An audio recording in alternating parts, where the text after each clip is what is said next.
pemeriksaan tanggal 30 mendatang. Assalamualaikum warahmatullahi wabarakatuh. Yang saya hormati rekan-rekan media. Jadi hari ini kita dari Polda Kalimantan Selatan, Direktorat Reserse Narkoba akan menyampaikan hasil pemeriksaan laboratorium laboratoris kriminalistik dari uji sampel kecubung yang kita kirim ke Surabaya. Jadi kita sudah mengirim sampel dari kecubung, baik itu buahnya, kemudian daunnya dan batangnya. Hari ini sudah keluar dari Lapor Surabaya. Jadi dari nomor barang bukti 16438 2024 NNF ya. Jadi uji konfirmasi, jadi dari kecubung yang kita kirim itu positif atropin dan skopolamin ya. Jadi dua zat itu yang positif dari hasil sampel yang kita kirim ke Lapor Surabaya.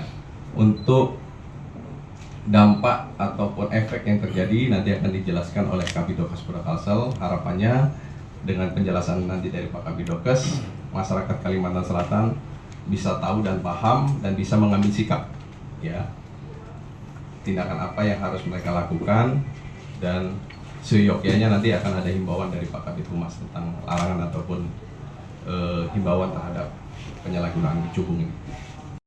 Juga menggunakan obat-obatan lain, terus menggunakan alkohol, dan ada keterangan dari rumah sakit Sambang Lipung juga ada yang menggunakan kecubung. Jadi kita masih dalam ini. Pil putih itu campurannya ada kecubung juga. Nah ini masih proses penyidikan ya. Nanti kan ada uji lab juga terhadap kandungan yang ada dalam pil putih itu ya. Dan ini beberapa sekarang ini sudah banyak bicara kepolisian yang melakukan razia terhadap teman-teman. Sama pembakaran itu ada instruksinya dari pimpinan mungkin terhadap penertiban pemusnahan sejumlah pohon-pohon kecubung liar. Baik, jadi memang kami dari Direktorat Narkoba memberikan perintah kepada Kasat Narkoba jajaran di Polres untuk memetakan dan mendatakan posisi pohon kecubung itu ya yang ada di masing-masing wilayah. Jadi pemetaannya untuk kita bisa memonitor, mengawasi, memantau ya. Terima kasih. Akan membahas sedikit ya tentang buah kecubung atau bunga kecubung yang sering disalahgunakan. Jadi kecubung ini adalah suatu tanaman yang secara alami mengandung alkaloid, yang mana tadi sudah dijelaskan oleh Pak Dirres Narkoba bahwa kandungan yang terdapat di sana adalah atropin, skopolamin, dan ini memang khasnya kecubung ya. Tapi dia ada satu lagi, iosiamin ya. Ini memberikan efek, kalau kita nyebutnya di medis itu antikolinergik. Jadi pengguna ini akan merasa kulitnya kering, mulutnya kering ya. Kemudian disertai dengan peningkatan denyut jantung.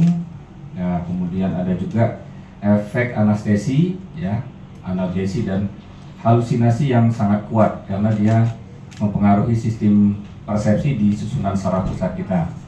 Jadi pengguna akan sulit membedakan antara realita dan delusi yang sedang dialami. Nah, kemudian ada juga efek katinon ya. Ini yang sering dicari dari orang yang menyalahgunakan, yaitu pengguna merasa euforia ya, euforia sesaat, kemudian ada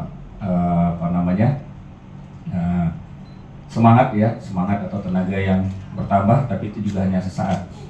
Namun demikian, hal ini justru akan membuat satu efek yang kumulatif karena biasanya efek adiksi atau ketergantungan yang menyusul ya, segera menyusul, dan efek berulang ini akan cenderung menimbulkan berpotensi menimbulkan intoksikasi atau keracunan. Jadi bisa menimbulkan gangguan irama jantung ya. Kemudian ada efek relaksasinya juga, sehingga terjadi kelemahan ya, terutama yang kita khawatirkan itu pada kelemahan otot-otot pernafasan. Nah, ini yang seringkali bisa menjadi fatal case atau kondisi fatal. Jadi untuk tanaman kecubung itu yang paling sering digunakan, disalahgunakan ya, itu bunga sama buah. Kalau dari persentase kandungan alkaloidnya itu yang paling tinggi itu buah sama akar itu 0,4 sampai 0,9%, sedangkan untuk daun sama bunganya itu 0,2 sampai 0,3%.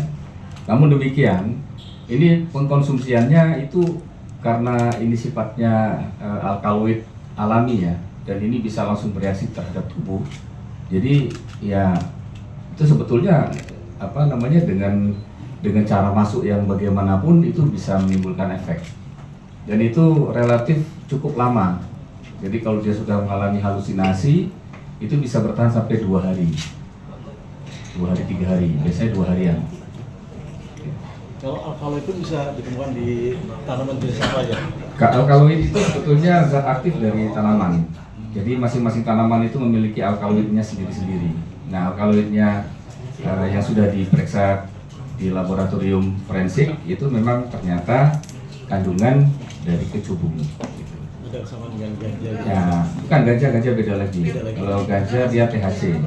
Yang menyebabkan kematian? Kanabinol. Yang Ya? menyebabkan kematian tuh dari apa tuh? Intoksikasinya. Nggih. Jadi dia sifatnya tadi sudah dijelaskan di awal ya, anticholinergic, itu denyut jantung meningkat cepat ya, kemudian pupil melebar, gangguan keseimbangan, gangguan kesadaran, kemudian halusinasi, adiksi, ketergantungan sehingga pemakaian berulang sampai pemakaian dengan berlebih dosis, dan ini bisa menimbulkan aritmia, kemudian bisa terjadi relaksasi yang cukup signifikan sehingga bisa terjadi henti jantung dan henti nafas. Nah, henti jantung henti nafas ini yang menimbulkan kematian. Cukup ya? Mudah-mudahan sudah klimaks.